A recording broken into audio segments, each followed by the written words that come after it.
안녕하세요. 에퍼의 성형외과 원장 박재현입니다.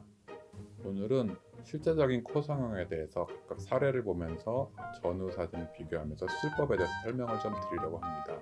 코 성형은 개개인에 따라서 모양이 다 다양합니다. 상담할 때 대부분 똑같은 사진이나 똑같은 내용을 물어보시는데 사람마다 수술 내용과 방법, 쓰는 재료가 다양합니다. 오늘은 조금 특이한 케이스들, 정상적이지 않은 모양들을 중심으로 개인별로 수술한 내용에 대해서 조금 더 설명을 자세하게 드리려고 합니다.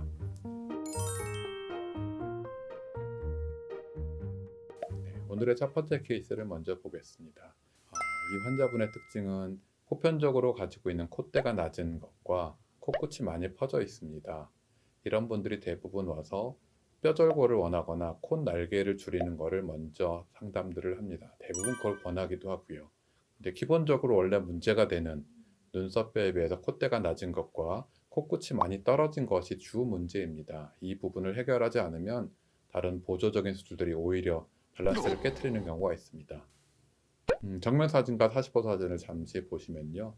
코끝이 특히나 날개가 좀 퍼져 있고 끝에가 낮아져 있습니다.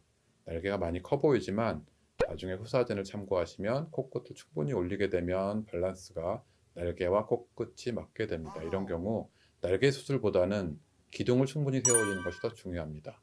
콧대도 마찬가지로 코 대부분이 많이 넓어 보이지만 콧대 높이를 충분히 올리게 되면 넓은 부분이 해결이 되기도 합니다. 물론 어떤 경우는 콧대가 너무 넓어서 뼈절골을 직접 필요로 하는 경우도 있습니다. 코끝도 마찬가지. 콧날개를 줄이는 것이 굉장히 도움이 되는 경우도 있습니다. 코 중심과 날개의 비율을 잘 봐서 날개를 줄이는 것이 도움이 될지, 코끝을 많이 세우는 것이 도움이 될지는 상담 후에 결정하는 것이 좋습니다. 그러면 좀 더 자세하게 들어가서 콧대 높이를 정할 때 대부분 몇 미리를 넣나요? 많이들 물어봅니다.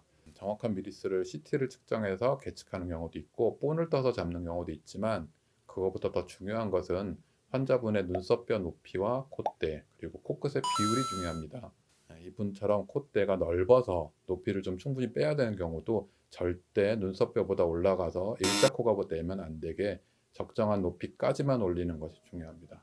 그리고 또 코끝을 충분히 세워서 코끝이 잘 올라온 경우는 콧대를 높은 높이의 실리콘을 넣어도 소화가 되지만 코끝을 잘 못 올린 경우는 콧대만 높아지면 이것도 밸런스를 깨트립니다. 이분 같은 경우는 대략 5에서 6mm 정도의 실리콘을 사용하였고 코끝과 콧대를 일자로 잘 만들어준 경우입니다.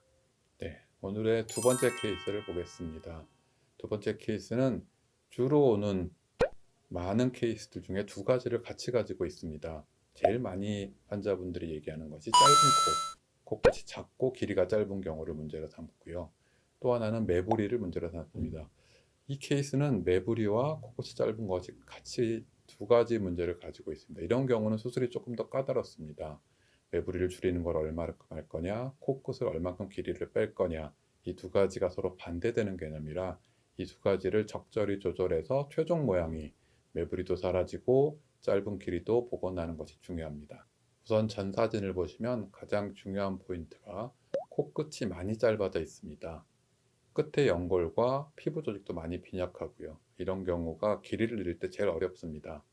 가장 중요한 포인트의 재료는 물론 비중격 연골입니다. 코끝이 작은 경우 비중격 사이즈도 작습니다. 그래서 충분한 길이를 못 내는 경우들이 있는데 그런 경우 다른 이물질이나 늑연골을 쓰기도 합니다. 하지만 가장 좋은 재료는 비중격 연골이라고 생각합니다. 충분한 비중격을 얻은 이후에 충분한 길이를 회복하는 것이 중요합니다. 이분 후사진도 다시 보겠습니다. 후사진상 전보다 길이를 충분히 잘 늘려 뺐다고 합니다. 물론 짧은 코가 화살코처럼 아주 길게 나오진 않습니다. 평균적인 높이까지를 보존하는 것이 가장 중요하고요. 비중격이 만약에 모자라면 의사와 충분히 상담을 해서 다른 재료를 선택할 수 있지만 가능한 비중격 모델을 갖고 있는 것이 가장 좋습니다. 네, 다음으로 매부리의 교정은 뼈의 크기에 따라서 조금만 갈아내도 되는 경우도 있고 직접 절골을 필요로 하는 경우도 있습니다. 물론 절골 후에 실리콘을 쓸 수도 있고 안 쓸 수도 있습니다. 이분 같은 경우는 콧대가 낮기 때문에 실리콘을 사용하기로 했습니다. 적절한 양의 뼈를 정리를 하고 충분한 높이, 물론 매부리가 있는 경우에 너무 높은 실리콘을 사용하면 오히려 더 강한 인상을 주기 때문에 부드러운 인상을 찾기 위한 작은 실리콘을 사용하는 것이 좋습니다. 후사진을 보시면 매부리 부분이 전혀 없게 일자코를 잘 만들었고 전체적으로 밸런스가 잘 이루어진 코 모양을 만들었습니다. 오늘의 세 번째 케이스는 남자분입니다. 이분의 가장 큰 특징은 코의 길이가 짧습니다. 두 번째 케이스와 마찬가지로 길이가 짧은 경우 제일 중요한 비중격으로 길이를 늘리는 수술을 했습니다. 단 문제가 되는 것이 남자분이라 콧대도 좀 높이를 많이 내려고 욕심을 냈습니다. 콧대의 높이를 늘리는 것과 길이를 늘리는 것은 두 가지가 상반되는 개념이 있습니다. 우리의 피부는 늘어나는데 한계가 있기 때문에 콧대도 충분히 높이고 길이도 충분히 늘리게 되면 결국 둘 중에 하나가 다시 돌아오는 현상을 일으킵니다. 대부분 길이가 다시 짧아지죠. 그래서 길이와 높이를 반반 정도, 또 어떤 분은 길이의 70%, 높이의 30% 정도로 어느 쪽에 초점을 둬야 됩니다. 이분 같은 경우는 남자분이라 높이를 좀 충분히 내기를 원하셔서 콧대의 높이와 길이를 50대 50 정도로 늘렸습니다.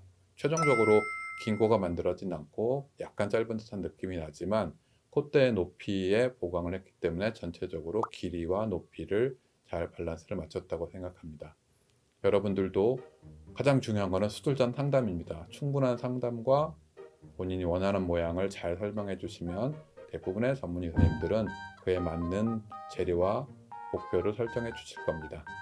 여기까지 에코의 성형외과 박재현이었습니다.